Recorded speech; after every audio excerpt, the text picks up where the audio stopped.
ได้ยินเสียงอะไรหรือเปล่าพี่น้อง ที่หน้าหัวแปะเอามาลองอะแดป พี่น้องได้ยินเสียงหยังอยู่บ่ สบายดีดอกเด้อพี่น้องเอ้ยตอนนี้ยังอยู่ศาลากลางน้ำบ้านอำมาลาอยู่พี่น้องยังบ่ทันได้ ศาลาพักใจ ยังบ่ทันได้กราบซ้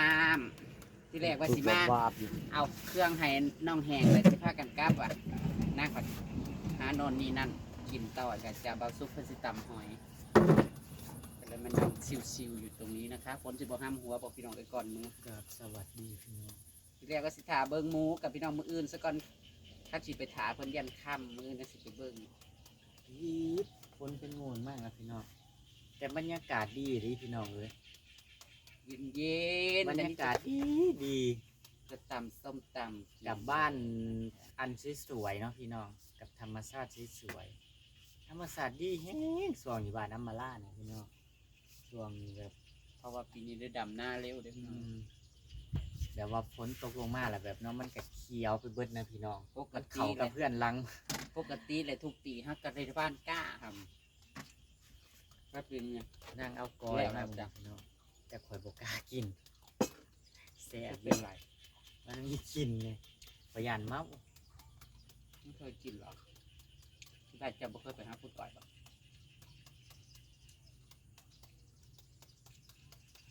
สิได้กินตำฝีมือ บ่สุก บอยชุกกับพี่น้องบอยชุกจะตำให้กิน เสียวเสียวฟ้าร้อน ได้ยินเสียงจีแอกห้องวะพี่น้อง แดดร้อนฝ ได้ยินเสียงเขียดกีหน้าห้องวะพี่น้องแอดแอดแอดแอดแอดคุณยังมือแรงอันนี้คือธรรมศาสตร์จริงพี่น้องบ่ได้ปรุงแต่งเด้อเสียงเขียดกับบ่ได้ปรุงแต่งเด้อพี่น้องเขียดธรรมศาสตร์อีหลี เขียดธรรมศาสตร์แต่ว่านอกพี่น้อง บ่ เขียดปลอมบ่ ใช่ ไม่ให้ความมันนั่นเด้ เพราะว่า มันเกิดขึ้นนะพี่น้อง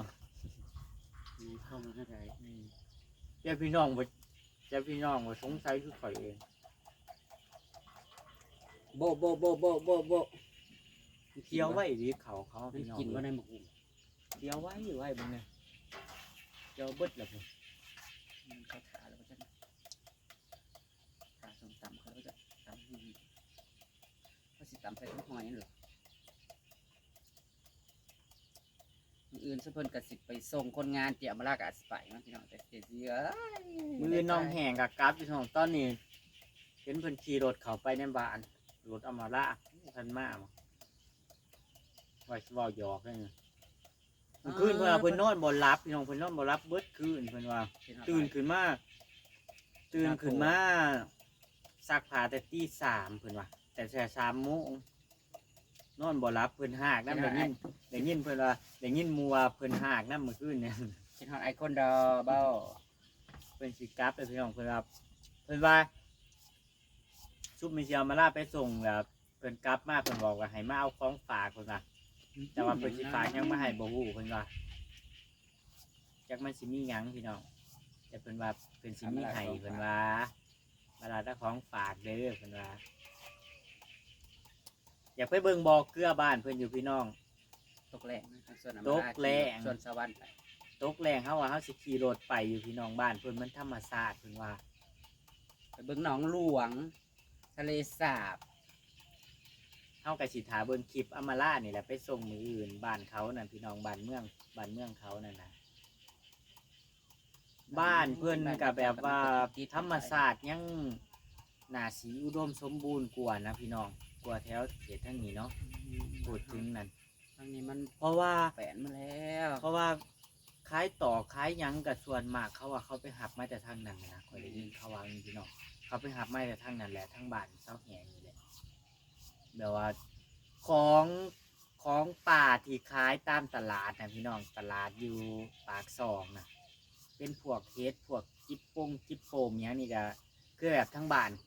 เรานั่นแหละพี่น้องเขาไปหับมาแต่หัน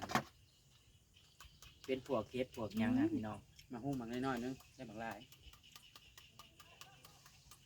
ช่วงที่เฮาลงบ้านช่วงก่อนนั่นสีเฮ็ดออกหลายๆนะพี่น้องโลละแสนเขามาขายอยู่ใน ปากซองนั่นทงบักใหญ่มีแต่หนวกจุ่มๆเสียดายยังวะมาคิดว้ายเขาเอากันนั่นเฮาว่าเฮาสิเอาเฮาจนไปจับแหละถุงน่ะเบิ่งเขาหยาดกับพี่น้องมีแต่ดอกจุ่มๆใหญ่ๆแล้วก็มาคิดใส่หมู่บอกว่าย่านเอามาแต่ปลาหยางย่านเขาฉีดยาจังซี่เฮาก็เลย มัน บ่ บ่ กล้า ค่อย ลง มี ไป ดอ ให้ ก แกิ มันมีแต่เอามาแต่บ้านนอกทั้งมาตลาดปากซอง เขาหยาดกันว่าสั่นใส่รถกระบะมาเป็นคันพุ่นจอดอยู่หมองรถหมองที่จอดอยู่หมองฝากรถนั่นจอดอยู่ในแคมทางน่ะเขาหยาดกันเอาเขาก็จนไปจับถุงล่ะเอาว่าเขาสิเอาน้ำเข้า แต่ริมทางเห็นว่าทางเขาขึ้นสวรรค์แห้งนะยามขนาดเขามาขายถุง50,000ถุงหนึงน่ะบักหลายๆเป็นกิโลเป็นโลกู้อ่ะผมบอก กินก้อยเข้าไปคืออยากหลับแต่วันนี้อยากนอนเลยพี่น้องตาเลยนี่เพิ่งก้อยตั้งแต่ปีที่แล้วผมบอกก้อยหน้า ก้อยแห้งเด้ มัน เจ้าเฮ็ดก้อยแห้งตักนี่ กินมันแห้งเลยแต่มันแสบอยู่มันบ่ได้เสีย กินมันก็คือ ข่อยเป็นคนที่บ่ค่อยมักปานใดนะเว้าง่ายๆอยู่กรุงเทพมันเคยซื้อกินเคยแบบว่าไปเดินตลาดนะไปย่างตลาดนะ โอ้ยปีน่ะคอยไปคุดอยู่รัก35กับซุ้มโยดนะเงา2เงานั่นเอามาบ่ได้ก้อยนะโคตรมันหักมันบ่อยากหอมก้อยนะฮะก้อยแถวรักษณะ เพราะว่าเอาไว้หึงนะมันสิมีกลิ่นนะพี่น้องมันมีกลิ่นแห้ง เนี่ยเสียงแหว่งๆมัน เสียงแหว่งๆเนี่ย มาเอาบ่คงบ่จักเลยน้ำสิดาครับ น้องแหงใช่ว่าน้องแหงถ่ายคลิปน้ำน้องแหงก่อนกลับ เย้ยน่านั่งนั่งกาโตะ เดี๋ยวนี้กันนั่งดังเลยเนาะดังถูกซ่องดิ นั่นก็เว้าหยอกเว้าเล่นแล้วแหละพี่น้องเอ้ยนั่นก็บ่ได้จริงจัง เล่า แต่ แต่นั่งเป็นคนที่แบบว่า เดี๋ยวสิว่าแมวไม่น่ารักเลยว่าเพิ่นถามเอาค่าตัวว่าแต่โอ้ยน้องเว้าเล่นเด้อพี่น้องเด้อนั่นก็ได้ถือสาหา นั่ง ตัว เป็น เด้ คน อ ห จ้า ยาหักเด้อพี่น้องนั่งแบบว่านั่งเป็นคนเว้าตรงนั่งเว้าแบบว่าคนแบบนี้ได้พี่น้องคือว่าคนจริงใจนะบ่ได้นั่งบ่ได้ปั้น น้องนก นั่งบ่ได้เป็นคนที่ปั้นหนาปั้นโหนเขาหาคนนะพี่น้องนั่งเป็นคนแบบสำหรับข่อยเพิ่งหูจักนั่งข่อยยังรู้สึกว่าเวลาเว้าเล่นหยังกับนั่งนี่แบบ มันเข้ากันนะมันสนุกนะพี่น้องเอาว่าง่ายๆนั่งเป็นคนที่แบบเงื่อนสิบ่มีผิดมีไผหยังอะนะ ผมมีพิษมีภัยไม่ใช่แมงงอดนะจ๊ะเราก็กินตำแล้วเราก็สิเมื่อพี่น้องบ่ได้อยู่นั่นไปกับมึงอื่นก็สิไปส่งร้านสาวอีกแล้ว แต่สาวฝนจะตกเด้องอนทางไปส่งอยู่ปากทางไปทำงานอีกแล้ว จงใจเพิ่นสิเฮ็ดตำรวมพี่น้องเพราะว่ามีหอยนํ หนูเห็นตาก่อน มีทั้งหอยมีทั้งหน่อไม้อามาล่าซับเอาในกอไปต้มพี่น้อง พ่อ ไปรอดมันรอดพี่น้องนะครับคุณพี่น้องได้เวลาแล้วพี่น้องได้เวลาจ่ายเงินเดือนน้องแหงแล้วพี่น้องกับทีมงานน้องแหงก่อนกลับคุณพี่น้องได้ยินข่าวว่าน้องแหงก็ได้หลายได้พี่น้องได้หลายล้านอยู่พี่น้อง2-3 ล้านได้ยินว่าแค่น้องแหงคนเดียวกับ2 ล้านแล้วพี่น้องพูดดีใจนำน้องๆทุกคนเนาะพี่น้องแต่อีตนแต่น้องนุกพี่น้องน้องสาวของน้องแหงเนาะพี่น้องเพราะว่าเพิ่นเชื่อจังใดนะแบบว่าเพิ่นบ่มีพ่อมีแม่นะพี่น้องเพิ่นอยู่นำญาติพี่น้องอยู่นำพ่อใหญ่จังซี่นะพี่น้องอะแล้วเขา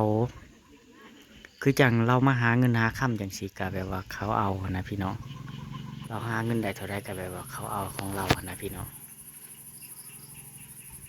บ่ให้เราหั่นนะเขายึดนะสิประมาณนั้นนะพี่น้องถ้าก็อย่าบอกหยังหลายเนาะพี่น้องอีดน้องแหงบาวแหล่บาวจอยบาวอูดพี่น้องที่ได้คนละจักรล้านเนาะแต่ที่แน่ๆมาได้ยินอัมมาลาว่าของน้องแหงนี่ ประมาณ2 ล้านบ่รู้พี่น้อง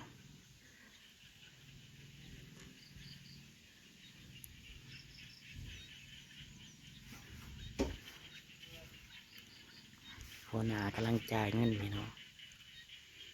หัวหน้ากับเจ๊อำมาลาพูนพูนปี๊ดถือเงินกระเป๋าหนึ่งพูนพี่น้องเงินกระเป๋าหนึ่งบ่มีเพิ่นกำลังสิจ่ายพี่น้อง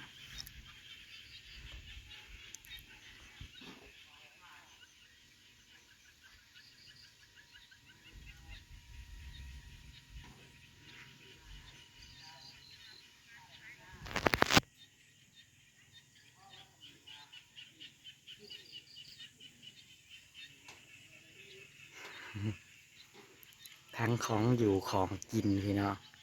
น้องแหงได้ทั้งกะได้พี่น้องครับกะอำมาลานั่งก็ได้กลับไปหลายอยู่พี่น้องเพราะว่าอำมาลาให้เด้ให้นางกลับเอาไปดำที่บ้านนางเนาะพี่น้องอืม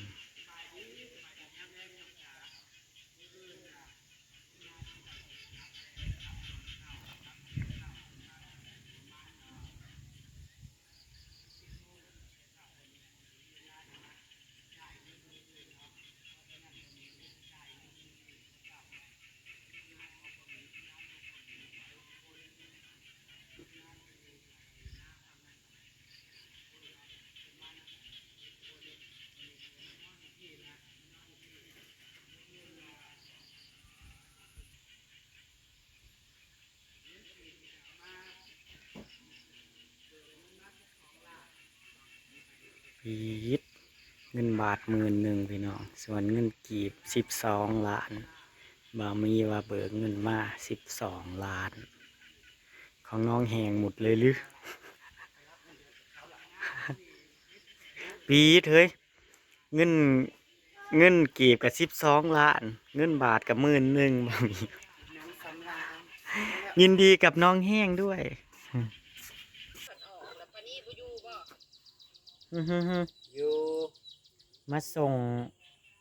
ยังวะมาส่งทุเรียนพี่น้องร้านกระถากิน ของเขามาขายขาย เอามาขายให้ลุงเอามาขายให้ลุงสีพี่น้องคันว่าอยากกินน้ำลุงสี ร้านข่อยให้คักแล้ววะตอนนี้ทุกเพิ่นกำลัง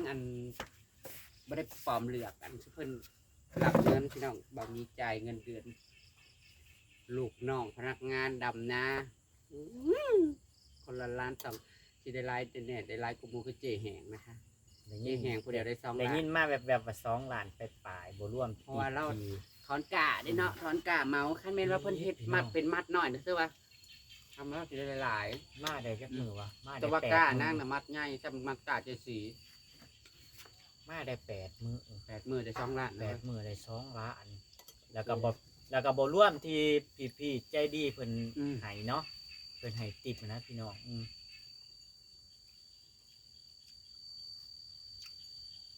เจซีแม่บอกว่าเจ้าฝากเงินมาให้เราบ่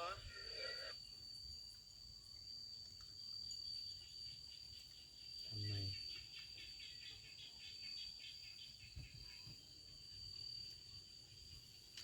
กะพา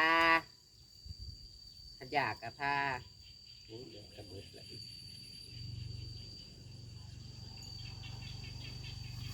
นี่ค่ะอ่อม มาโพยไปไงนะ ๆไปนี่ก็นั่งขัดเอาเงินอยู่สิไปใส่